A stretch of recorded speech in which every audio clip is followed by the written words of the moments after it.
ငမ်းမှုခေါင်းပါပြီးမတိုင်ခင်ရီစာဟောင်းနိုးထလာခဲ့တယ်။ငမ်းမှုခေါင်းပါရဲ့ဘေးဒုက္ခကြီးမရောက်ခင်မှာပဲကျမရီစာပြန်လည်မွေးဖွားလာခဲ့ပါတယ်။အရှင်ဘဝတုန်းကသူဝယ်ခဲ့တဲ့ထီလက်မှတ်ဟာနံပါတ်တစ်လုံးနဲ့3000စုကြီးနဲ့လွဲချော်ခဲ့ရပြီးမကြခင်မှာပဲသဘာဝဘေးဒုက္ခစုကြီးနဲ့ကြုံခဲ့ရပါတယ်။ကျမနဲ့သူအိမ်ထဲမှာပဲအေးခဲပြီးသေဆုံးခဲ့ကြရတာပါ။ဒီတဘဝပြန်မွေးဖွားလာတဲ့အခါမှာတော့သူကကျမစီကပတ်စံလေးယူပြီးကျမကိုကန်ထုတ်ဖို့ကြံစည်နေတာပါ။ဒါပေမဲ့သူမသိတာတခုကသူဟာအိပ်ပျော်နေရင်စကားပြောတတ်တဲ့အကျင့်ရှိတာပါပဲ။သူကြံစည်ထားသမျှအစီအစဉ်အကုန်လုံးကိုကျမကြားပြီးသွားပါပြီ။မနေ့9 နာရီမှာဒီစားဖြစ်သူနီတာဖူကအိမ်မောချနေတော့အိမ်မက်ရောင်ပြီးပြောလိုက်တဲ့ထီပေါက်တာနဲ့ကျူစီကိုကန်ထုတ်ပြစ်မယ်ဆိုတဲ့အတန်ကြောင့်ကျမနူးလာခဲ့ပါတယ်။အစပိုင်းမှာသူကကနန်းတချို့ကိုရွတ်နေပြီးအဲ့ဒါကိုအလွတ်မှတ်ထားရမယ်လို့ထက်ကတလဲလဲပြောနေပါတယ်။ကျမလေးဖုန်းကိုခုံးယူပြီးအဲ့ဒီကနန်းတွေကိုမှတ်ထားလိုက်ပါတယ်။မနေ့ပြန်ကြရင်သူ့ကိုပြန်မေးမယ်ဆိုပြီးပေါ့မထင်မှတ်ထားပဲသူကဆက်ပြောပြန်ပါတယ်။အနွေးရည်နဲ့စားစရာတွေဝယ်ရမယ်။ဒီတုန်းကမကြခင်တရက်လုံးမှာရှမ်းရှမ်းနဲ့အမေကိုခေါ်လာပြီးကျူစီဆိုတဲ့မိန်းမကိုကန်ထုတ်လိုက်တော့မယ်လို့ပြောနေတာကြောင့်ကျမရှင်နဲ့လေးသွားပါတယ်။ရှမ်းရှမ်းစစ်သိမ်းရှမ်းလားသူမကသူ့ရဲ့အိမ်ကြီးချင်းမဟုတ်လားလီတာဖူပြောပုံအရဆိုရင်သူတို့စစ်ဆန်ကြီးကလုံးဝမယိုးရှင်းပါဘူး။ကျမလည်းသွေးတိုးဆန်းပြီးဘာဘေးဒုက္ခလဲလို့မေးကြည့်လိုက်တော့သူကနောက်ထပ်လောက်ဝဲနေအလွန်အမေအေးခဲ့တဲ့ဘေးလာတော့မှဆိုပေမဲ့သူကထီပထမစုနံပါတ်တွေကိုသိနေပြီမလို့ဒီတပုံကမှသူအေးခဲ့ပြီးတင်တော့မှမဟုတ်ဘူးလို့ပြောနေပါတယ်။ကျမဖုန်းကိုထုတ်ပြီးခုနကသူပြောတဲ့နံပါတ်တွေကိုထုတ်ကြည့်လိုက်ပါတယ်။ကြည့်ရတာဒီနံပါတ်တွေကထီပေါင်းမဲ့နံပါတ်တွေဖြစ်မဲ့ပုံပါပဲ။အဲဒီနောက်လီတာဖုန်းကစကလုံးအချို့နဲ့ကျမကိုချိန်ဆပါသေးတယ်။သူပြောတဲ့ကျူစီဆိုတဲ့ဦးကြောင်ကြောင်မကျမပါပဲ။သူကကျမကိုတခြားလူတစ်ယောက်နဲ့အိတ်ခိုင်းပြီးအနွေးရည်တစ်ထဲနဲ့လဲဖို့တောင်ကြံစီနေပါသေးတယ်။ကျမကညနေလက်ရဲစရဲရှိလို့သာသူကမချုံမော်ရတာပါ။နောက်နေ့မနက်လင်းတော့ကျမအလုပ်ကိုနောက်ဝဲခွင့်တိုင်လိုက်ပြီးထီဆိုင်ကိုအမြန်သွားကအဲ့ဒီခနန်းတွေနဲ့ထီဝင်လိုက်ပါတယ်။အဲဒီနောက်ထီလက်မှတ်ကိုအိတ်ထဲထည့်လိုက်ပြီးမိဘအိမ်ကိုပြန်သွားဖို့ဆုံးဖြတ်လိုက်ပါတယ်။အရှင်ဘဝတော်ကအဖေနဲ့အမေနောက်ဆုံးမှအသက်ရှင်သွားလားဆိုတာတော့မသိလိုက်ရပါဘူး။ကျမမိဘအိမ်ကိုပြန်ရောက်တော့အကျိုးကြောင့်အကုန်ပြောပြလိုက်ပါတယ်။ဒါပေမဲ့သူတို့ရှုံတဝက်မရှုံတဝက်ဖြစ်နေမယ်ဆိုတာကျမနားလဲပါတယ်။ဒီလိုနဲ့အမေကနောက်တရက်နေလို့ထီပေါက်ခဲ့ဒါရီအကုန်အမှန်ပဲပေါ့လို့ပြောပါတယ်။အဖေကတော့နောက်ကျတာထက်စောတာကောင်းတာမလို့ရှိတဲ့ငွေစုလေးတွေနဲ့အရင်ဆုံးစားစရာတွေဝယ်စုကြဖို့ပြောပါတယ်။အဲ့ဒီအချိန်ကျရင်လီတာဖူလာနောက်ဆက်မှာဆိုလို့ဒီအိမ်မှာပဲဆက်နေလို့မဖြစ်တော့ပါဘူး။ဒါကြောင့်ကျမကလီတာဖူမသိနိုင်တဲ့မြို့ပြည်ကအိမ်တလုံးငါပြီးအခိုင်အမာပြုတ်ပြင်းပြီးလိုအပ်တာတွေပြင်ဆင်မှုပြုံးလိုက်တော့အဖေနဲ့အမေကခေါင်းညစ်ပြီးသဘောတူကြပါတယ်။ကျမအိမ်ကိုပြန်ရောက်လာတဲ့ချိန်တကားပိတ်တဲ့အတန်ကြောင့်သူနိုးသွားတဲ့ပုံပါပဲ။သူ့ကိုမနိုးလို့ကျမကိုပြစ်တင်ချိန်ပေါင်းနေပြန်ပါတယ်။ကျမကသူ့အိမ်မောကျနေတဲ့ပုံပုံလို့မနိုးတော့တာဖြစ်ကြောင်းနဲ့တခြားလှုပ်ရှားရှိတယ်လို့နှုတ်ခိုင်းလာလို့မေးလိုက်တော့လီတာဖူကအနှဲငယ်တွေ့ဝင်သွားပြီးသူ့တငယ်ချင်းမွေးနေ့ရှိလို့သွားတော့မေးဆိုပြီးပြောလိုက်ပါတယ်။ကျမလည်းဘာမှမသိတယ်လို့ဟန်ဆောင်ပြီးညရှိအိမ်မက်ရောင်ပြီးခနန်းတွေရွှတ်နေလို့မှတ်ထားပေးရဆိုပြီးစာရွက်လေးပေးလိုက်ပါတယ်။သူကတော့ဝမ်းသာအားရနဲ့အဲ့ဒီစာရွက်ကိုရှုပြီးထွက်သွားတော့တာပဲ။လီတာဖူထွက်သွားပြီးတဲ့နောက်ကျမအစီအစဉ်တွေစဆွဲပါတော့တယ်။မနေ့ပြန်ထီထွက်လို့ထီပေါက်ခဲ့မြို့ပြည်ကအိမ်တလုံးငါပြီးအဖေအမေတို့နဲ့အတူနေဖို့အိမ်ကိုကောင်းကောင်းပြင်ဆင်မယ်ဆိုပြီးပေါ့။ညရောက်တော့လီတာဖူကညနေချိုသေးပြီးကျမကိုစကားလာပြောပါတော့တယ်။ကျမကသူ့မျက်နှာအရှိတ်ကဲကိုအမြဲကြည့်ပြီးနေလာသူဖြစ်လို့သူ့မျက်နှာကိုကြည့်လာနဲ့သူတခုခုလိုချင်နေတယ်ဆိုတာကျမသိပါတယ်။သူကညံဆင်ပြီးတော့ကျမစီကပတ်စံချီးနေတာပါ။သူ့တငယ်ချင်းမိသားစုအခက်ခဲဖြစ်နေလို့ဆိုပြီးကျမစီကပတ်စံပြီးလက်ယူပြီးအငဲက်ကပ်ပြီးအတွက်ကြိုတင်ပြင်ဆင်ချင်နေတာပါ။ဒါရီကိုကြိုသိနေတဲ့ကျမကလည်းသဘောမတူပဲကျမမိဘတွေအိတ်ခမ်းဝေတာပေးလိုက်လို့ပတ်စံမလောက်တော့ဘူးလို့ပြောလိုက်ပါတယ်။လီတာဖူဒီအကြောင်းသိသွားတော့ချက်ချင်းလေးတန်ပြောင်းသွားပြီးဒီလောက်အရေးကြီးတဲ့ကိစ္စကိုဘာလို့သူ့ကိုမပြောရတာလဲလို့ပြောပါတယ်။ကျမလည်းကိစ္စရုပ်တင်းရဲဖြစ်သွားလို့ရှင့်ကိုပြောဖို့အချိန်မမီလိုက်လို့ပါလို့ပြန်ပြောလိုက်ပါတယ်။သူနဲ့ကျမနဲ့အခုလိုသမီးရေးစားဆက်ဆံရေးမှာတော့ကျမပတ်စံအောင်ဒီလောက်ထိအမောက်ပိုင်စည်းကျင်နေတာတကယ်လို့များသာလက်ထက်လိုက်မတွင်းရဲစရာပါပဲ။လီတာဖူကတော့ဒေါသတကြီးနဲ့မျက်နှာတွေမဲပေါင်နေပါတော့တယ်။လီတာဖူအိပ်ပျော်သွားတော့ကျမသူ့ရဲ့အိတ်ကက်ထင်းကနေထီလက်မှတ်ကိုရှာပြီးထုတ်ကတိုက်ကြည့်လိုက်ပါတယ်။ထင်ထားတဲ့အတိုင်းပါပဲသူကကျမပေးလိုက်တဲ့မှတ်စုတွေကနံပါတ်အတိုင်းဝယ်ခဲ့တာပါ။အခုတော့ဝယ်ရကြည့်ကောင်းတော့မယ်။နောက်တနေ့မနက်ခင်းမှာလီတာဖူကနှိုးဆက်ဆဲကိုပေးထားပါတယ်။မနက်အစောကြီးထသွားပြီးကုန်ပစ္စည်းတွေဝယ်ဖို့ပြင်ဆင်มาတော့တယ်။ကျမလည်းသူ့ကိုအလုပ်ခီးထွက်ရမှာမလို့နောက်ဝဲလောက်နေမှပြန်လာမယ်လို့စာပို့လိုက်ပါတယ်။စာပို့ပြီးတော့ကျမလည်းအိမ်ကနေထွက်လာပြီးကားငားတဲ့ကုမ္ပဏီကနေပင်ကားတစ်စီးငားလိုက်ပြီးငားရမ်းထားတဲ့အိမ်စီကိုမောင်းနေလာခဲ့ပါတယ်။ဗီလာကမြို့ပြင်မှာရှိပြီးလူသူမရှိပါဘူး။ဒါကပိုကောင်းပါတယ်။ကမာပြက်ကမှာလူစိတ်ကိုမယုံကြည်ရဆုံးမလို့လူတွေနဲ့ဝေးလေဘေးကင်းလေပဲအကုန်လုံးအစင်သေးဖြစ်တော့အိမ်ချန်စည်းရုပ်ကိုမြှင့်လိုက်ပါတယ်။အခိုင်အမာပြုတ်ပြင်ပြီးတော့ လျှက်စစ်ခြံစည်းရိုးတွေပါတက်လိုက်ပါတယ်ပြီးတော့တခြားအိမ်ပြင်နဲ့အဖွင့်ကိုရှာပြီးအိမ်ရဲ့အပေါက်အစားနာအကုန်လုံးကိုပိတ်ခိုင်းလိုက်ပါတယ်နေရံတွေနဲ့အိမ်ခေါင်မိုးကြားမှာအပူထိန်ပစ္စည်းတွေထည့်ခိုင်းထားပါတယ်အလုသမားခတွေပေးပြီးတော့ကျမလက်ထဲမှာပတ်စံစိတ်ကနေလောက်ပဲကျန်မာတော့တယ်အဖေကိုပြီးလာမှာပဲအလုကြီးချက်ဖို့ထားခဲ့ပြီးအမေကတော့စားစရာတွေတောင်းဝေပါတယ်ကျမကတော့ဖုန်းနဲ့ထီပေါက်စင်ကိုစစ်ကြည့်နေပါတယ်နံပါတ်တွေကိုတစ်လုံးချင်းတိုက်ကြည့်နေရင်းနဲ့လက်တွေတုံနေပါတယ်တကယ်လို့မှားသွားခဲ့ကျမနဲ့မိဘတွေရဲ့စူဆောင်းထားသမျှတွေအကုန်ဆုံးရှုံးသွားမှလीနောက်ဆုံးကနန်းအထိတိုက်ပြီးတော့မှကျမတပြင်းချနိုင်တော့တယ်ပေါက်ပြီး3,000လို့ပြောပြီးမိဘတွေကိုကောင်းကြီးပြပြီးတော့စုချင်းတွေသွားထုတ်ပါတော့တယ်အခုနေပြီး3,000လောက်ကျန်ပါတယ်ဒီလိုနဲ့ကားကြီးတစ်စီးထပ်ငားလိုက်ပါတယ်ပြီးတော့ကုံလော်ရုံတစ်ခုငားပြီးပစ္စည်းတွေကိုခစ်တထားဖို့လုပ်ပါတယ်အမေကကုံစုံဆိုင်ဖွင့်မဲ့ပုံစံမျိုးနဲ့ဒေသခံကိုယ်စားလှယ်တွေစီကနေစံစီစာအထုံမုတ်တွေမှာပါတယ်ကျမကတော့အွန်လိုင်းကနေစစ်သွပ်ပူအဖ100ဘစ်ကစ်အဖ100ခောက်ဆွဲကြအဖ300နဲ့ကျမကြိုက်တဲ့မုတ်တွေအေးခဲထားတဲ့စားစရာတွေကိုမှာလိုက်ပါတယ်ပစ္စည်းတစ်ဝက်ကိုကုံလော်ရုံပို့ခိုင်းပြီးကြံတစ်ဝက်ကိုဘီလာကိုတိုက်ရိုက်ပို့ခိုင်းလိုက်ပါတယ်ဒါမှလူအာယုံမဆိုင်မိအောင်လို့ပေါ့ပြီးတော့အသားငါးရှောင်းနေစင်းကိုသွားပြီးအသားတွေအများကြီးမှာခဲ့ပါတယ်ပြီးတော့10ရက်နေဘီလာကိုပို့ပြီးမှုသူတို့ကိုပြောထားလိုက်ပါတယ်အိမ်ပြင်းတဲ့ဖွဲ့က10ရက်တွင်အပြီးလုပ်ပြီးမယ်လို့အာမခံတာတော့သူတို့နဲ့မဆောင်အောင်လဲရှောင်လို့ရတာပေါ့နောက်ပြီးတောက်ရည်ဘူးတွေလည်းမှားပါတယ်တပူးကို18.9 လီတာဆန်နဲ့ရေဘူးပေါင်း9ကိုမှာပြီးတော့ခွဲပြီးတော့ပို့ခံလိုက်ပါတယ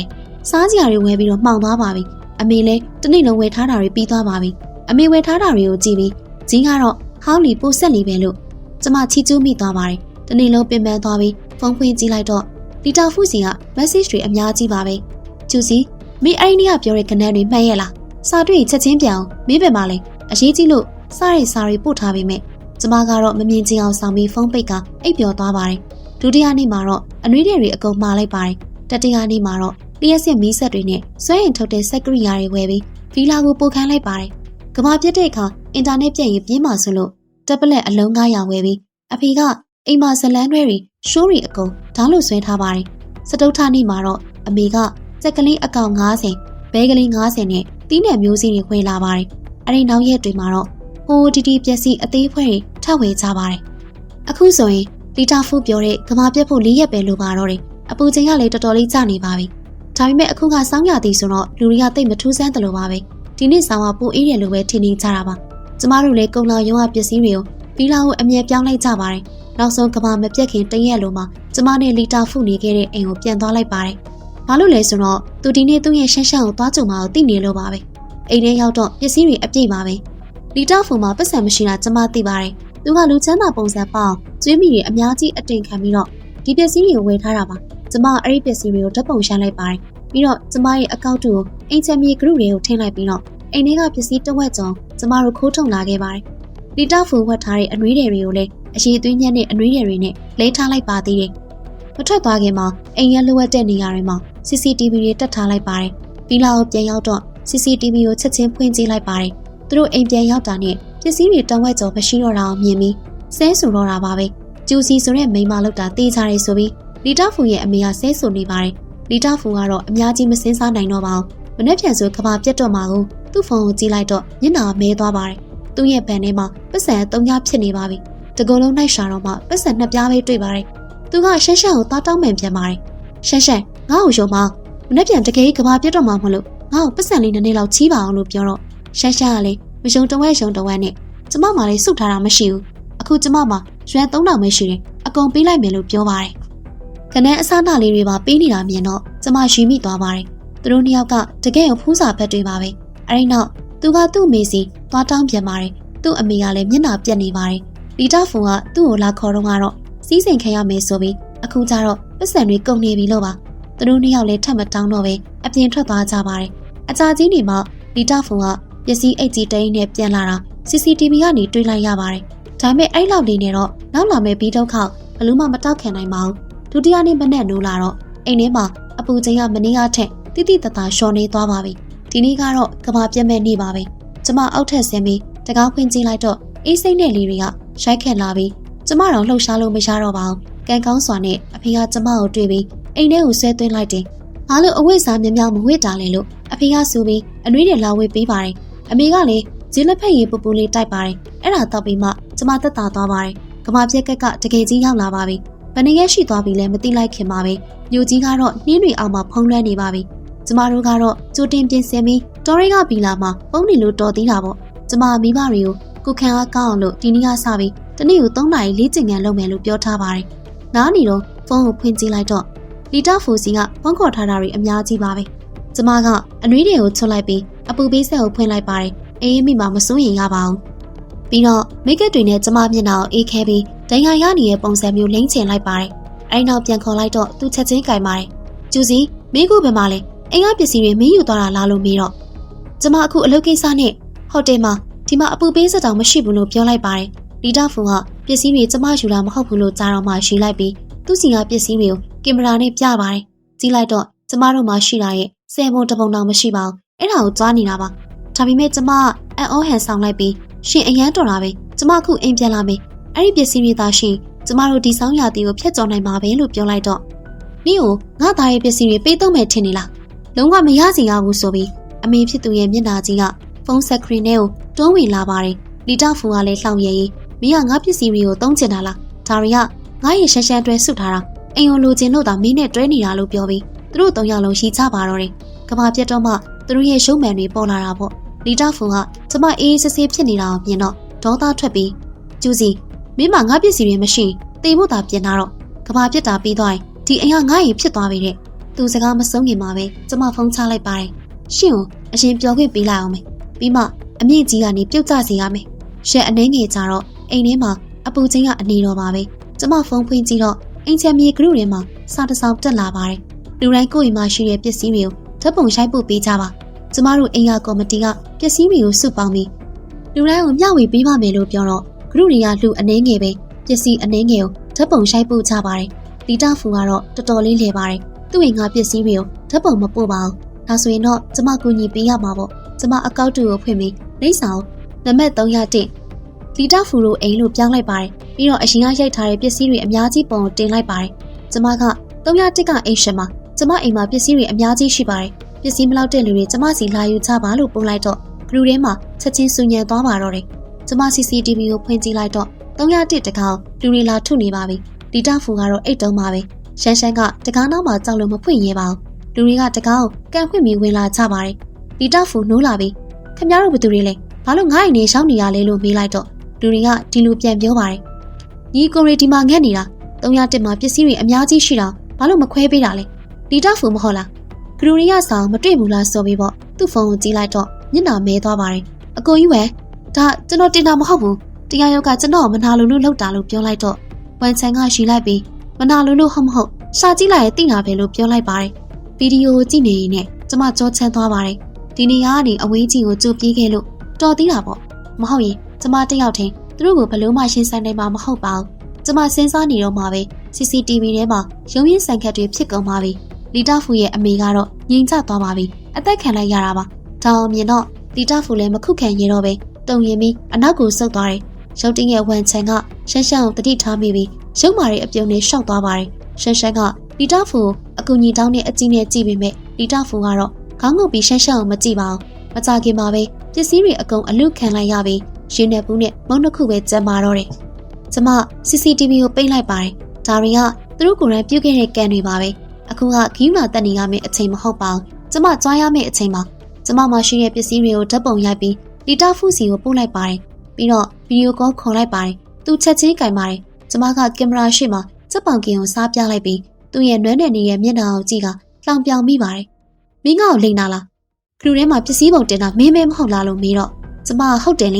ကျမဟုတ်တယ်လေဒါပေမဲ့ဘာဖြစ်လဲရှင်းပစ္စည်းတွေကကျမကိုပြီးမှမဟုတ်တာဘသူပေပေအတူတူပဲပေါ်လို့ပြောလိုက်ပါတယ်အဲ့ဒီအခါသူကမျက်ရည်တွေနဲ့ပြောလာပါတယ်ငါမောသွားပြီကျူစီငါ့ကိုလာခဲ့ပါဦးငါရှမ်းရှမ်းနဲ့လမ်းခွဲပြီးမင်းနဲ့ပဲကောင်းကောင်းနေပါမယ်လို့ပြောတော့ကျမကိုအမိုက်တွေအကုန်လာဆွလို့ရတဲ့အမိုက်ပုံးထင်နေလားဒါနဲ့အဲ့ဒါရှင်ရဲ့အကူကြီးဝမ်းချမ်းမဟုတ်လားရှင်မဲကျမကိုသူ့စီပေးချင်နေရလေအခုတော့ရှင်တို့ညီကိုနှစ်ယောက်ပဲအတူတူနေကြတော့ပေါ့လို့ပြန်ပြောလိုက်တော့မင်းလည်းပြန်လဲဝင်စားလာတာမဟုတ်လားလို့ကျမကိုပြန်မေးခဲ့ပါတယ်ကျမလည်းရင်းရင်းနဲ့မဟုတ်ပါဘူးဒါပေမဲ့ရှင်ရဲ့အိမ်မက်ရောက်တဲ့အကျဉ်းချောက်တာကျမဒီလောက်အစင်းသေးဖြစ်နေတာထီပေါက်တာလည်းရှင်ကျေးဇူးပေါ့လို့ပြန်ပြောလိုက်ပါတယ်အဲ့ဒီခါလီတာဖုန်ကကျမကိုအစကလေးကတက်ပြည့်တင်တာဆိုပြီးကြိမ်ဆဲနေပါတော့တယ်နှမျောစရာပဲအခုတော့ရှင်က ကျမထက်အရင်သိရတော့မယ်ထင်တယ်လို့ပြောလိုက်တော့သူကတခုခုကိုစဉ်းစားမိသွားပုံနဲ့ရုပ်မာတဲ့အပြုံကိုပြုံးလိုက်ပါတယ်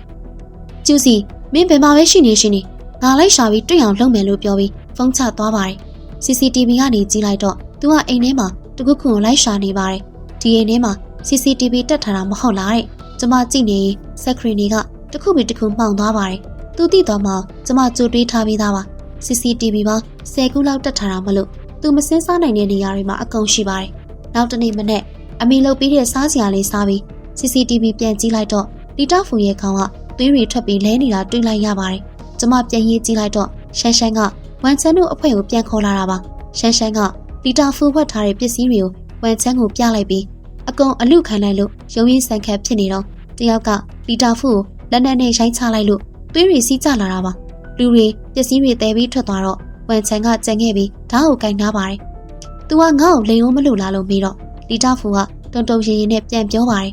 အကိုကြီးဝယ်ကျွန်တော်ရည်စားမှာပစ္စည်းတွေအများကြီးရှိတယ်ကျွန်တော်သူ့ဖုန်းထဲမှာတီနီယာရှာတဲ့ software ထည့်ထားတယ်ကျွန်တော်ခေါ်သွားပေးမယ်လို့ပြောတော့ဝန်ချန်ကမယုံသလိုကြည့်နေတဲ့အတွက်လီတာဖူကကျမပို့ထားတဲ့ပစ္စည်းပုံတွေကိုပြလိုက်ပါတယ်အကိုကြီးဝယ်ကျွန်တော်မလိမ္မာအောင်ခေါ်သွားပေးပါမယ်ပစ္စည်းတွေရလာကျွန်တော်နည်းနည်းပဲပေးပါလို့ပြောလိုက်တော့ဝန်ချန်ကစဉ်းစားပြီးမင်းလမ်းပြတခုခုလိမ့်ဖို့စူးစမ်းရင်မင်းကိုအရင်တက်ပြစ်မယ်ဆိုတော့လီတာဖူကအကိုကြီးကျွန်တော်တို့ဒီညပဲသွားကြမယ်ရှန်ရှန်ကိုပါခေါ်သွားမယ်လို့အမြန်ပြန်ပြောလိုက်ပါတယ်ဒါကိုကြည့်ပြီးကျမစိတ်နဲ့ရှုပ်သွားပါတယ်ဒါပေမဲ့ကန်ကောင်းတာဗီလာကိုအခိုင်အမာပြင်ထားပြီးသားဆိုတော့သူတို့ဘယ်လို့မှဝင်လို့မရပါဘူးကျမမိဘတွေကိုပြောပြလိုက်တော့အဖေကအသိဝယ်ထားတဲ့လေးနဲ့မြောင်ကိုထုတ်ပြပြီးမကြောက်ဖို့ပြောပါတယ်အမေကတော့အမြဲလိုတတိကြီးသူဖြစ်လို့ကဘာပြစ်တာဘယ်တော့မှပြီးမလဲမသိတာကြောင့်လေးနဲ့မြောင်နောက်ဆုံးမှသုံးဖို့နဲ့အဲ့ဒီလူတွေကိုအနှွေးတက်မပြီးတဲ့အနှွေးတွေနဲ့လဲထားတာမှလို့သူတို့ကိုရေခဲရည်တွေနဲ့ပတ်လိုက်ကြရအောင်လို့ပြောပါတယ်ကျမမျက်လုံးတွေလင်းသွားပါတယ်အပြင်ကအပူချိန်နဲ့သာရေအေးတွေနဲ့ပတ်ခံရရင်ဘလောက်ပဲဝစ်ထားအဲ့ဒီအဝစ်တွေကသူတို့အတွက်ဝင်တော့ဝင်ပိုးပဲဖြစ်လာမှာပါအချိန်တစ်ပတ်ကြာသွားပါတယ်သူတို့အစီအစဉ်ဆွဲပြီးတစ်ပတ်အကြာမှကျမတို့စီရောက်လာကြပါတယ်ကျမကတော့မိဘတွေနဲ့အလှည့်ကျစောင့်ကြည့်နေခဲ့ပါတယ်ကျမတို့မိသားစုကရေခဲတုံးတွေပါတဲ့ရေပုံးကြီးတွေကိုကင်ပြီးအိမ်အပေါ်တက်မှာခြံစည်းရိုးကိုအကာအကွယ်ယူပြီးစောင့်နေကြပါတယ် CCTV အရဆိုရင်ရှန်ရှန်ကအနှွေးတဲ့သုံးနဲ့ဝင်လာတာပါအခုတော့တထင်ကလီတာဖူစီမှာကျန်တဲ့ထင်ကဝန်ချန်စီမှာတွေးလိုက်ရတော့ရှန်ရှန်ကတော့အချိန်ကြီးမကောင်းပဲရှိမိလိုက်ပါတယ်ဒါနဲ့ကျမကရှန်ရှန်ပင်မလဲလို့အော်မေးလိုက်တော့အဲ့ဒီမိန်းမငါတို့ပစ္စည်းတွေကိုခိုးပြီးညဘက်မှာထွက်ပြေးသွားလို့ငါတို့ပဲရှင်းပြလိုက်ပြီးတဲ့လီတာဖူရဲ့ဓာတ်မှာသွေးတွေပေးနေတာကျမတတိထားမိလိုက်ပါတယ်သူတို့နှစ်ယောက်ကဗီလာရှင်းရောက်တော့အော်ဟစ်ပါတော့တယ်ကျူစီငါတို့အမြင်အထက်ပေးဝင်ဆန်းဆိုပြီးဓာတ်ကိုပြကချင်းချောက်ပါတော့တယ်လောင်းချလိုက်ဆိုပြီးကျမအမိတ်ပေးလိုက်တာနဲ့မိဘတွေကရေခဲရေပုံးကြီးတွေကိုအပေါ်ကနေလောင်းချလိုက်ပါတယ်သူတို့နှစ်ယောက်လုံးတုံတက်သွားပြီးအေးအေးတန်ကသူတို့ရဲ့ခန္ဓာကိုယ်ထဲကိုစိတ်ဝင်သွားပါတော့တယ်လီတာဖူကသူ့ကိုယ်သူပွေးဖက်ထားရင်းနဲ့ပိုပြီးအေးလာပါတယ်မစက်ကနေတခုခုပြောဖို့ကြိုးစားပေမဲ့စကားမဆုံးခင်မှာပဲမြေပြင်ပေါ်လဲကျသွားပါတယ်မိနစ်ပိုင်းအတွင်းမှာပဲအပြင်မှာလူသားရေခဲရုပ်ထုကြီးနှစ်ခုဖြစ်သွားတော့တာပေါ့ကြီးရတာတော့တကယ်ကိုရှင်းနာစရာပါပဲကျမ CCTV ကိုပိတ်လိုက်ပါတယ်ဒါတွေကသူတို့ကိုယ်တိုင်ပြုခဲ့တဲ့လုံရက်တွေရဲ့ရှားလက်တွေပါပဲအချိန်2နှစ်ကြာသွားခဲ့ပါတယ်ကျမထုံးစံအတိုင်းအနှွေးတဲ့အထူးကြီးဝက်ပြီးခြံထဲမှာပြေးဖို့ပြင်ဆင်နေတော့တခုခုထူးဆန်းနေတာကိုခန်းစားလိုက်ရပါတယ်အရှင်ကဝိနေကြအနှွေးတွေကဒီနေ့ကျတော့ချွေးရီတောင်ထွက်လာပါတယ်ကျမတခုခုကိုတတိယပြီးအိမ်ထဲကိုအမြန်ပြေးဝင်သွားတော့အဖေကရေဒီယိုကိုလိုင်းကြည့်နေတော့မှရေဒီယိုကနေစုညံတန်တွေထွက်လာပြီးမှလူအတန်လေးထွက်လာပါတယ်ဘယ်ဆောင်ရသည်မှကြော်ဖြတ်လို့မရတာမရှိပါဘူးဘယ်တွေဦးမှရောက်မလာတာမရှိပါဘူးကျမမျက်ရည်တွေဝဲလာပါတော့တယ်ရေဦးရောက်လာပြီဆိုတာကျမသိလိုက်ပါပြီ